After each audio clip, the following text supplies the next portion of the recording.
Bismillahirrahmanirrahim. Assalamualaikum warahmatullahi taala wabarakatuh. Waalaikumsalam. Bersama saya hos anda Husna Ahmad. Apa khabar para penonton sekalian yang sedang menonton Bicara Santai YB yang kini bersiaran di live FB Badan Perhubungan PAS Negeri Kedah, TV PAS Kedah dan radio online Hijau FM. Para penonton sekalian, Bicara Santai ini kita akan membicarakan tentang beberapa perkara khususnya melibatkan ahli parlimen berkaitan keluarga, latar belakang pendidikan juga sudut-sudut setempat yang melibatkan kawasan berkenaan. Kepada penonton yang sedang menyaksikan live ini, jangan lupa untuk kita like dan share page ini supaya lebih ramai dapat menyaksikan Bicara Santai YB kita pada malam ini.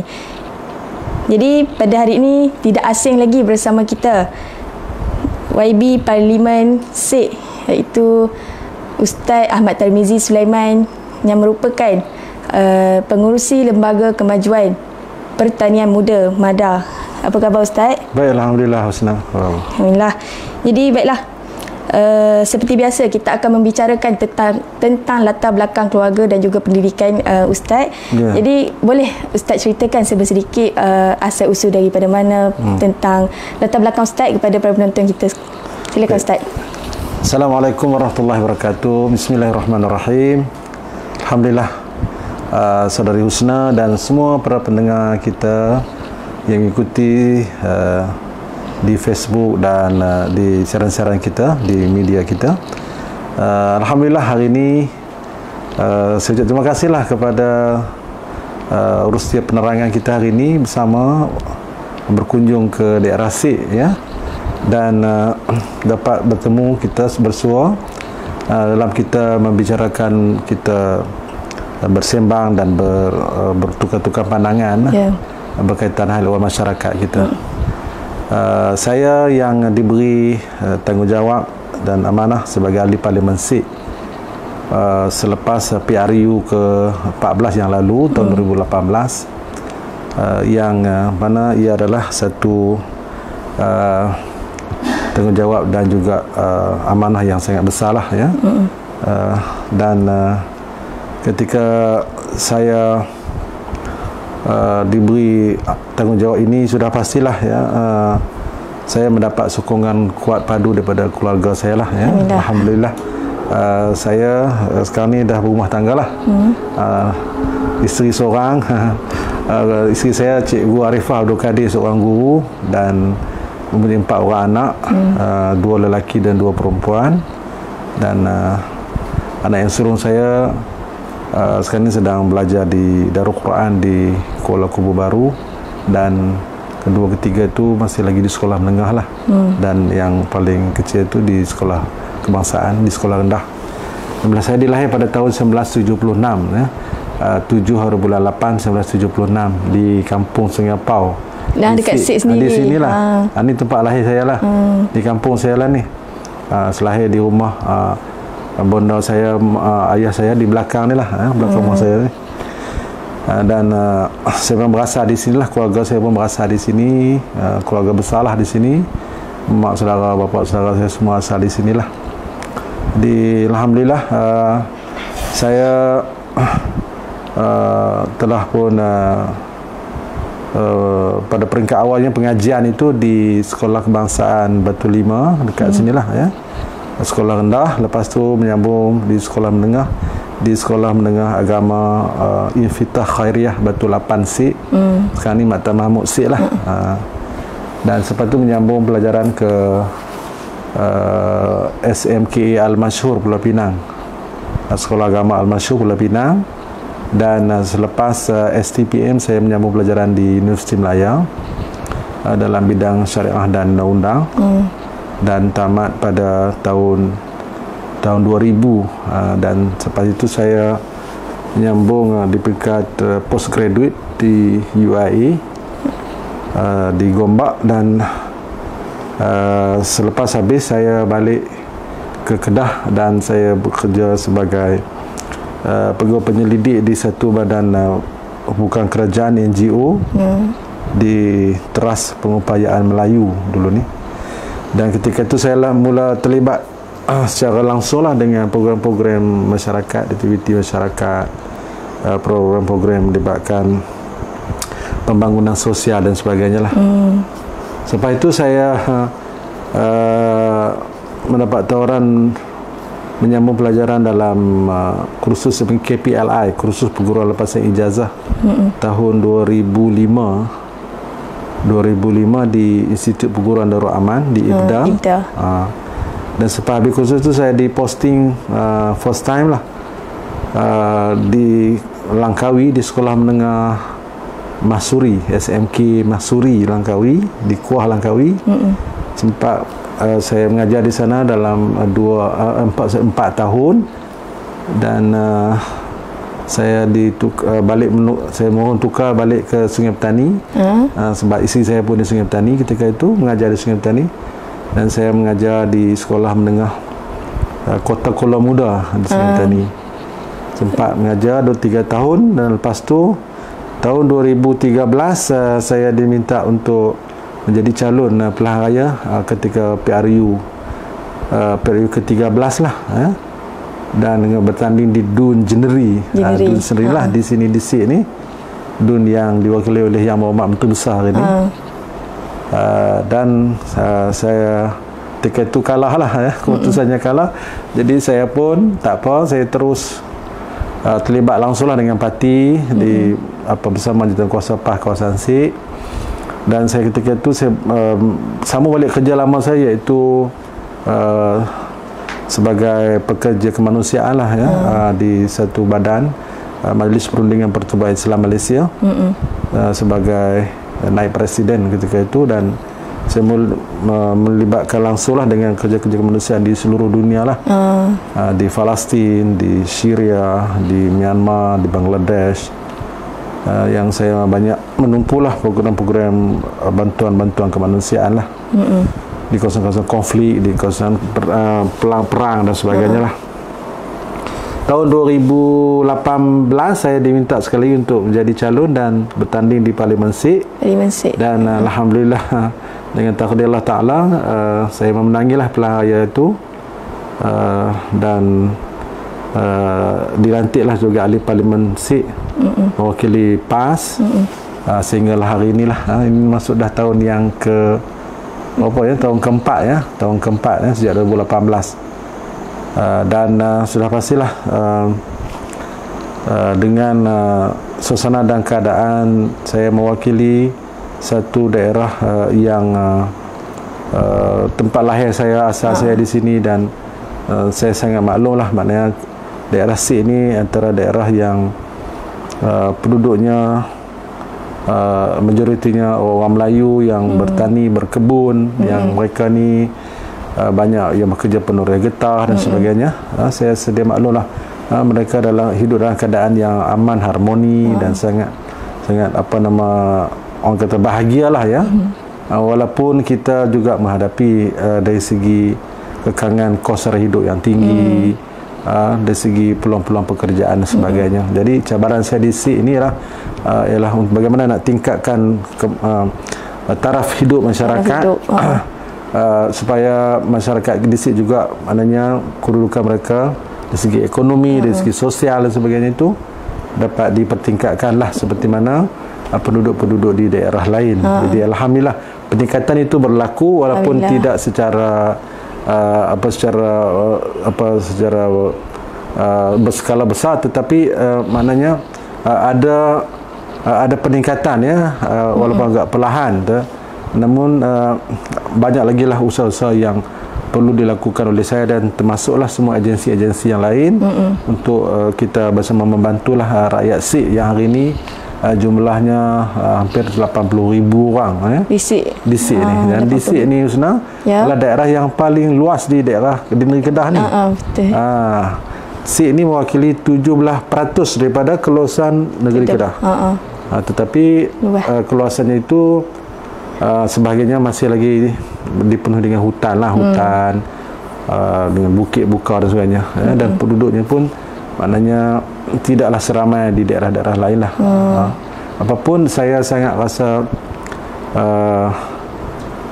rasa sangat seronok untuk saya terus berkhidmat, bekerja kepada masyarakat saya sendirilah di SIG ni, ya, di SIG. tempat lahir saya. Okey, jadi penonton sekalian, kita sudah mendengar banyak yang Ustaz ceritakan kepada kita mengenai asal usul Ustaz sendiri memang daripada SIG dan diposting ke Langkawi, seterusnya Sungai Petani dan kembali berkhidmat di tempat lahir sendiri.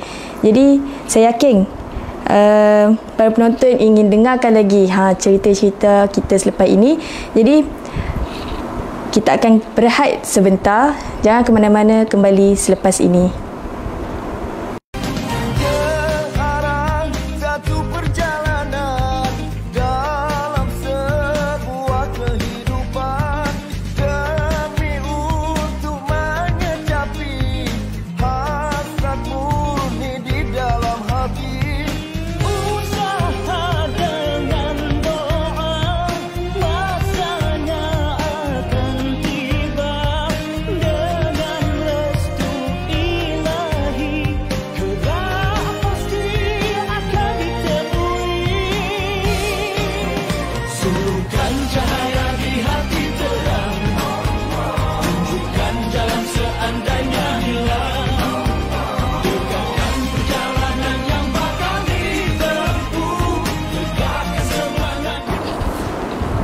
Terima kasih kerana masih lagi setia bersama kami di Bicara Santai YB bersama saya dan YB Ustaz Tarmizi Sulaiman. Jadi YB, kita teruskan buat bicara kita. Boleh YB ceritakan apakah pencapaian ataupun usaha YB dalam menggerakkan sosial ekonomi, juga kemajuan untuk YB bawa di daerah SIG ni sendiri. Ya, Yusna. Kita sedia maklum daerah SIG ini adalah daerah yang diberi satu anugerah, iaitu kawasan tanah yang sangat subur untuk bidang pertanian. Dan saya melihat potensi SIG ini sangat besar dimajukan sebagai daerah kepada pengeluar hasil pertanian lah, sebagai suatu dipanggil food security area, dan memang itu menjadi tumpuan saya lah ketika mana saya melihat penduduk-penduduk SIG sendiri yang sudah pun secara langsung dan secara tradisi mereka melibatkan diri dalam bidang pertanian, sama ada yang berkebun, yang menoreh getah, yang ada kelapa sawit, yang bercucuk tanah, yang menanam padi, menanam sayur-sayuran, dan juga dusun-dusun buah-buahan. Saya nampak SIG ini sangat berpotensi kerana tanah yang subur dengan kita nak ditanam, yang mana hari ini kita pun sedia maklum negara sangat memerlukan pengeluaran makanan yang lebih untuk kita supply kepada seluruh rakyat. Jadi saya menumpukan usaha ini, termasuklah kita menggerakkan beberapa program dan aktiviti dengan para petani-petani dan pekebun-pekebun lah. Satu program yang saya sedang gerakkan dan sudah pun bermula lebih 2 tahun, iaitu program dialog bersama petani. Kita langsung bersama dengan agensi-agensi kerajaan yang ada di daerah SIG ini, Jabatan Pertanian, RISDA, dan juga agensi-agensi lainlah, pejabat daerah, juga saya melibatkan beberapa juga badan-badan kerajaan, bukan kerajaan lah, NGO ini, dan kita kumpulkan petani-petani kita untuk kita memberi pendedahan kepada mereka apa peluang dan ruang yang mereka boleh ambil melalui peruntukan-peruntukan kerajaan, sama ada kerajaan persekutuan ataupun kerajaan pusat, khususnya dalam bidang pertanian. Dan ada yang sudah terlibat langsung, yang membuat cara ladang, menanam sayur-sayuran, dan sekarang ni saya juga menumpu untuk penanaman padi huma. Padi huma ni padi yang sangat special, dia yang sangat sesuai juga ditanam di beberapa kampung di SIG ni, termasuk di kampung Landai di atas sana, di hujung sana, kampung Landai, kampung Melaka, dan beberapa kampung lagi lah, kampung Lintang di Belantik. Kampung-kampung ni yang kedudukannya sangat baik di segi cuacanya, kan, di pinggir-pinggir bukit ni sangat sesuai ditanam padi huma. Padi huma ni padi yang special, dia variety yang special, yang dipanggil makanan yang baik untuk kesihatan dan sebagainya yang bersifat organik ni. Ini antara tumpuan-tumpuan saya untuk para petani kita ni menambah pendapatan mereka melalui peluang-peluang pertanian yang baru ni, ya. Bukan yang baru, maksudnya yang dikembangkan lagi lah. Untuk juga dari segi sosioekonomi saya menumpukan dari segi pembangunan infra lah, ya, pembangunan khususnya bekalan air bersih ni yang sebahagiannya masih lagi kita belum dapat sempurnakan untuk berbekalan kepada masyarakat lah. Jadi antara projek tumpuan saya juga ialah kita membantu para penduduk menyiapkan bekalan air alternatif, ya, bekalan air sumber air daripada bukit, air semula jadi ini yang pihak saya, pejabat saya sendiri, kita memperuntukkan sebagian besar lah, peruntukan oleh pihak kerajaan sendiri untuk membeli pipe-pipe untuk membuat tangki-tangki air, lepas tu untuk nak menyediakan tanah air di bukit dan sebagainya untuk disalur langsung ke penduduk-penduduk.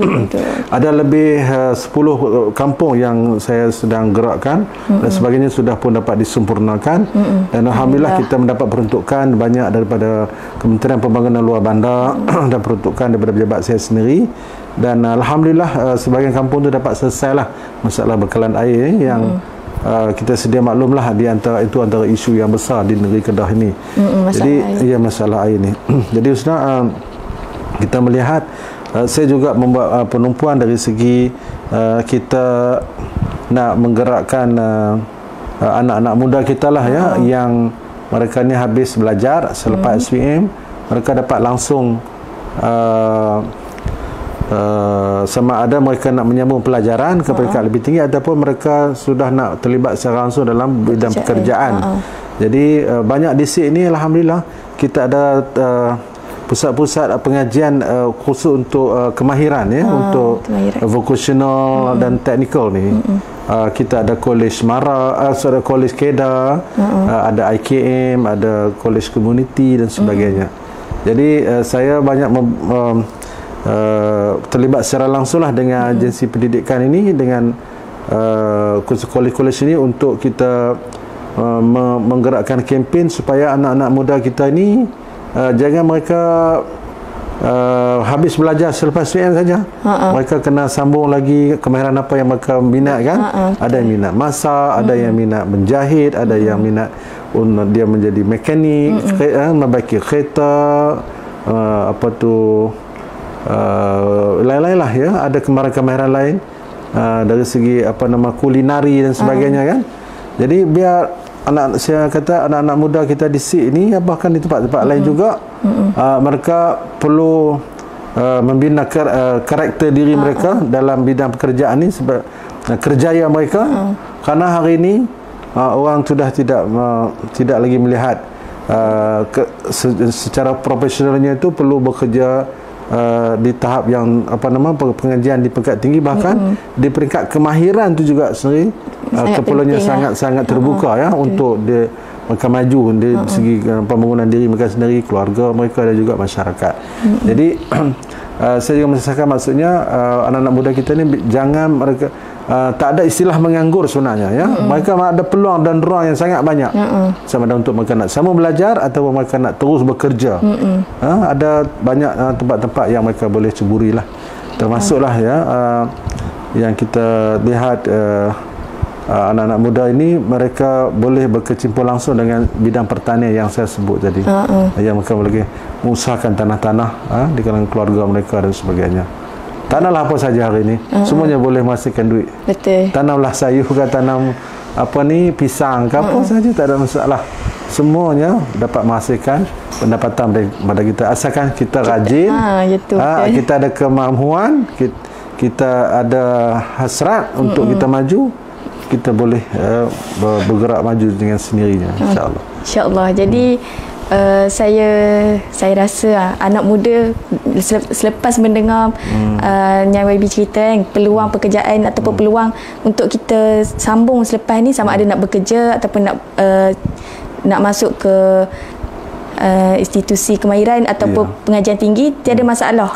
Yang penting jangan malas lah kata. Yang penting jangan malas lah. Semuanya atas diri kita sendiri. Dah banyak lah orang kata di SIG sendiri pun banyak peluang pekerjaan kan. Cuma atas kita untuk kita ceburi lagi. Jadi seterusnya YB kita teruskan lagi. Berkenaan dengan isu semasa yang YB sendirilah bawa ke peringkat parlimen, tetapi masih tidak dapat perhatian di pihak kerajaan. Sudah pastilah banyak isu-isu yang kita lihat perlu ada lagi penambahbaikan dari segi penyampaian atau delivery kepada rakyat langsung lah saya antara ahli parlimen yang saya ingat paling banyak saya bercakap lah berkaitan soal isu getah di parlimen, isu penoreh-penoreh getah sebab sebahagian daripada daerah SIG sendirinya penduduknya terlibat langsung sebagai penoreh getah, sama ada mereka ni pemilik kebun getah ataupun mereka ni sebagai penoreh getah yang bekerja mengambil upah sebagai penoreh getah. Begitu juga daerah-daerah lain, daerah Padang Terak, Bali dan sebagainya kan. Di SIG kita ni sebahagiannya menjadi terlibat langsung dengan industri getah ni dan antara yang saya fokuskan di parlimen khususnya ialah bagaimana kerajaan melihat industri getah ni perlu dipertahankan dan diperkembangkan lagi dalam keadaan hari ini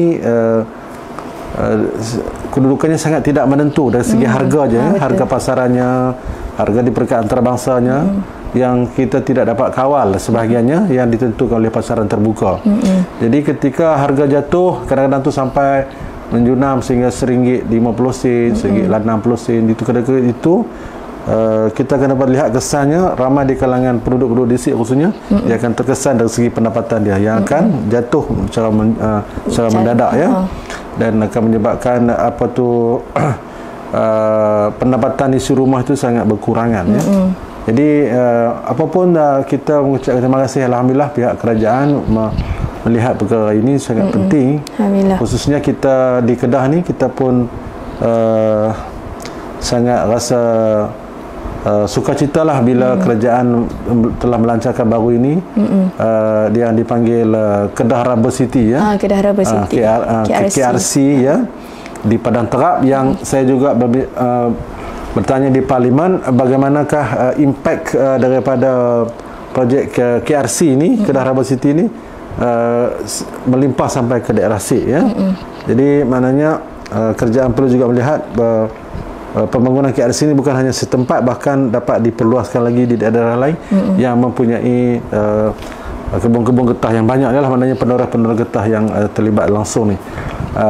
Saya juga banyak berbicara bagaimana kerajaan melihat perlu kita ada satu peruntukan khas daripada kerajaan untuk nak mengawal harga getah ataupun yang kerajaan telah lakukan alhamdulillah dia panggil IPG insentif pengeluaran getah bagaimana kerajaan membuat harga lantai ketika mana harga getah tu jatuh pada hari ini RM2.50 dan saya bercakap dan berbahas di parlimen itu bagaimana kerajaan perlu pertimbang jika ada kemampuan dari segi belanjawan negaranya itu dinaikkan harga lantai IPG ini daripada RM2.50 kepada RM3.50.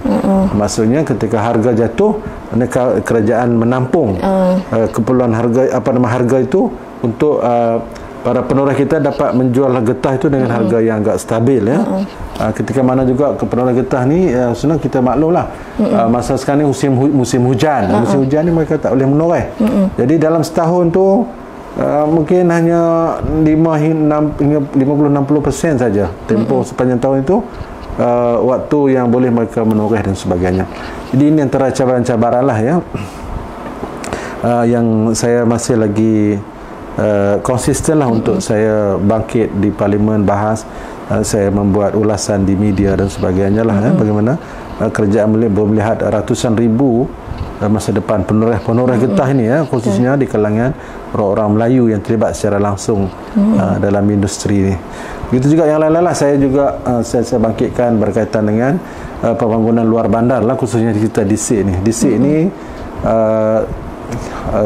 terima hakikat lah bahawa antara daerah yang masih lagi ramai di kalangan penduduknya dalam keadaan miskin ataupun miskin tegar, ya, yang mereka ni pendapatan yang sangat rendah. Jadi saya berbincang dengan pihak kementerian, dengan Jabatan Menteri High Ehwal Ekonomi, dengan Berhormat Menteri, bagaimana nak dijadikan SIG ini sebagai satu pilot project, bagaimana untuk nak meningkatkan pendapatan, nak cari betul-betul penduduk-penduduk yang mereka ni dalam kategori miskin tegar untuk kita bantu dari segi mungkin peluang-peluang perniagaan kecil kepada mereka, untuk mereka bangun, untuk mereka berdikari, dan mereka nak keluar diri daripada kemumpung kemiskinan, lingkaran kemiskinan itu. Yang lingkaran kemiskinan ini kita sedia maklum, dia sangat bahaya dalam masyarakat kita. Maknanya kalau dia miskin, sepatutnya dia berhenti di situ, anaknya nanti tak boleh dah sambung kemiskinan dia. Anaknya mesti bangun, mesti maknanya dia di ruang untuk dia belajar, dia sambung belajar, dan dia boleh menjadi orang yang maknanya bekerja dengan baik untuk dia bantu keluarga dan sebagainya. Bila lingkaran kemiskinan itu dia berhenti di satu tahap, dan keluarganya itu dapat berubah, ya. Dan ketika itulah kita lihat kemiskinan ini sangat memberi kesan kepada pendidikan dan sebagainya. Begitu juga penumpuan dari segi pendidikan, saya meletakkan dia sebagai prioriti, dan kita banyak membantu sekolah-sekolah, ya, di pihak sekolah PIBG dan sebagainya, PPD, untuk kita pastikan kadar keciciran di kalangan anak-anak pelajar kita di sini dapat dikurangkan.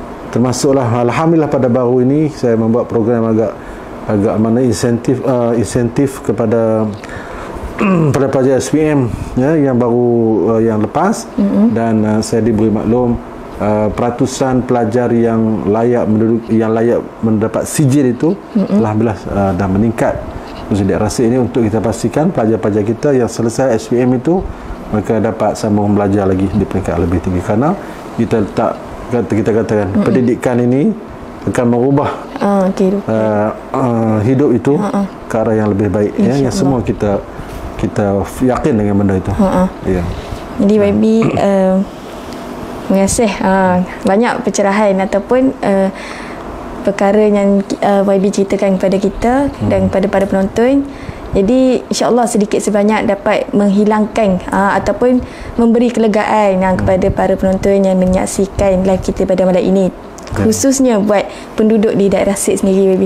Jadi sebelum kita akhiri live kita pada malam ini, boleh YB apakah hasrat ataupun harapan YB kepada khusus kepada rakyat SIG dan umum kepada rakyat negeri Kedah? Saya sangat yakin kerajaan rakyat hari ini sedang melihat apa yang sedang dibuat oleh kerajaan, ya, khususnya kerajaan negeri Kedah, ya, dan masuklah kerajaan persekutuan. Kita sedang menghadapi situasi yang sukar, ya, dari segi peningkatan kos sara hidup dan sebagainya, ya, peningkatan kos harga barang, harga ayam dan sebagainya. Sedia maklum, ini adalah bukan yang benda dikendaki oleh kita semua, ya. Benda ini berlaku dalam pelbagai faktor, dan bahkan bukan hanya di Malaysia. Kadar inflasi ini berlaku bahkan di seluruh dunia, ya. Selepas berlaku pandemik, apa yang kita sedia maklum, pergerakan dari segi pembangunan ekonomi itu agak perlahan, ya. Ada negara yang masih terkesan, dan termasuklah kita di Malaysia, ya. Apatah lagi berlaku perang konflik di antara Ukraine dan Rusia, memberi kesan kepada bekalan-bekalan asas kepada rakyat, ya. Jadi apapun yang hari ini kerajaan yang sedang diberi tanggungjawab ini, kepada kerajaan persekutuan ataupun kerajaan negeri, sedang dengan sepenuh daya usaha untuk membantu rakyat yang susah, ya. Kita lihat apa yang dibuat oleh kerajaan persekutuan sendiri, penambahbaikannya termasuklah kita membuat satu badan pemantau mengawal inflasi yang diumumkan oleh Perdana Menteri, penambahan bantuan rakyat, ya, bantuan berbagai tabung untuk bantu usahawan kita, peniaga-peniaga kita dan sebagainya. Di peringkat kerajaan di Kedah sudah pastilah kita sedang menumpukan pelbagai usaha, termasuklah memperluaskan lagi peluang-peluang pekerjaan, ya, yang hari ini kita dapat rasai bagaimana seriusnya kerajaan negeri Kedah menarik pelabur-pelabur asing untuk mereka membina mengembangkan perniagaan mereka, membina kilang dan sebagainya di Kulim, High Tech, di tempat-tempat lain, dan alhamdulillah pelaburan kita yang agak tinggi, lebih hampir 68 bilion itu. Yang penting juga ialah rakyat lihat kerajaan hari ini dalam keadaan yang sangat telus, yang kita menggunakan segala sumber rakyat ini, sumber negara dan negeri kita ini dengan semaksimum mungkin, tidak berlaku pembaziran, tidak berlaku rasuah dan sebagainya. Jadi itulah yang rakyat sedang lihat hari ini. Begitu maknanya kita jaga kerajaan hari ini. Di pihak saya sendiri, saya diberi tanggungjawab sebagai pengurusi Lembaga Kemajuan Pertanian Muda MADA, yang MADA ini operasinya besarnya adalah di Kedah, mengurus menjaga jelapang padi, termasuk di Perlis, yang tanggungjawabnya agak besar, yang telah pun diberi mandat oleh Kementerian Pertanian dan Industri Makanan kepada MADA ini menguruskan sumber-sumber padi kita untuk pengeluaran beras. Jadi di pihak saya dan kerajaan negeri sendiri pun sekarang kita sedang menggerak dan merancang lagi untuk menambahkan lagi hasil-hasil daripada pengeluaran padi kita, supaya satu hari nanti hasil kita hari ini dapat dipertingkatkan lagi. Kalau sebelum ini para petani kita dapat hasilkan di antara 5 hingga 6 tan satu hektar. Beberapa langkah yang sedang dibuat termasuk oleh Kementerian sendiri, projek sawah berskala besar sebagainya, untuk nak meningkatkan hasil hingga 7 tan satu hektar, dan juga untuk nak mengurangkan kos-kos yang perlu dikeluarkan oleh pihak petani sendiri. Semua itu adalah dalam rangkuman untuk kita nak memperluaskan pendapatan rakyat dan juga untuk nak meningkatkan hasil negeri dan sebagainya. Yang pentingnya ialah sekarang ini kita bekerja dengan bersungguh-sungguh, dengan tekun, setiap apa yang telah diberi pertanggungjawabkan kepada kita, masing-masing kita sudah ada peranannya, dan yang paling pentingnya lah kita menjaga kestabilan politik yang perlu dikekalkan.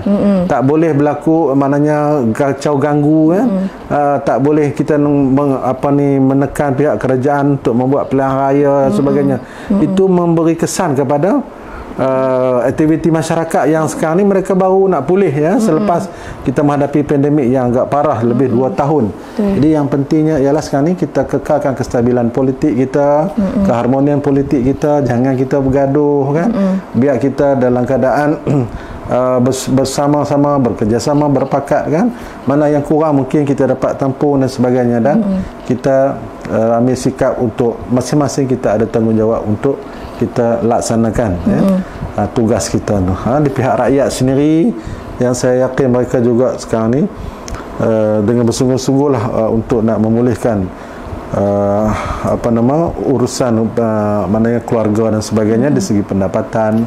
Begitu juga pihak kerajaan sendiri. Yang pentingnya ialah kita sama-sama memahami tugas dan tanggungjawab kita, dan insya-Allah kita dapat bangunkan apa yang digagaskan oleh kerajaan Kedah sendirilah, Kedah sejahtera nikmat untuk semua, yang mana Kedah ini adalah negeri yang dapat kita hidup dengan harmoni, yang kaya membantu yang miskin juga dapat memahami dan bersama bersungguh-sungguh untuk mereka juga meningkatkan usaha mereka, sehinggalah ke tahap yang insya-Allah mereka akan terkeluar daripada kelompok kemiskinan itu, insya-Allah, dengan bersama-sama, insya-Allah. Insya-Allah. Jadi terima kasih YB atas perkongsian untuk kita pada hari ini. Pada para penonton sekalian, kita harap apa yang diterangkan oleh YB sebentar tadi mendapat perhatian dan sokongan daripada pihak kita, daripada semua pihak dalam mencari titik kesejahteraan, terutamanya bagi rakyat di negeri Kedah sendiri. Jadi sekali lagi saya ucapkan jutaan terima kasih pada YB Ustaz kerana sudi bersama kita di dalam bual bicara santai YB pada hari ini. Jadi kepada para penonton, insya-Allah kita akan bersiaran lagi pada hari dan waktu yang sama di dalam bicara santai YB. Bertemu lagi kita pada minggu hadapan. Assalamualaikum warahmatullahi wabarakatuh. Waalaikumsalam warahmatullahi wabarakatuh.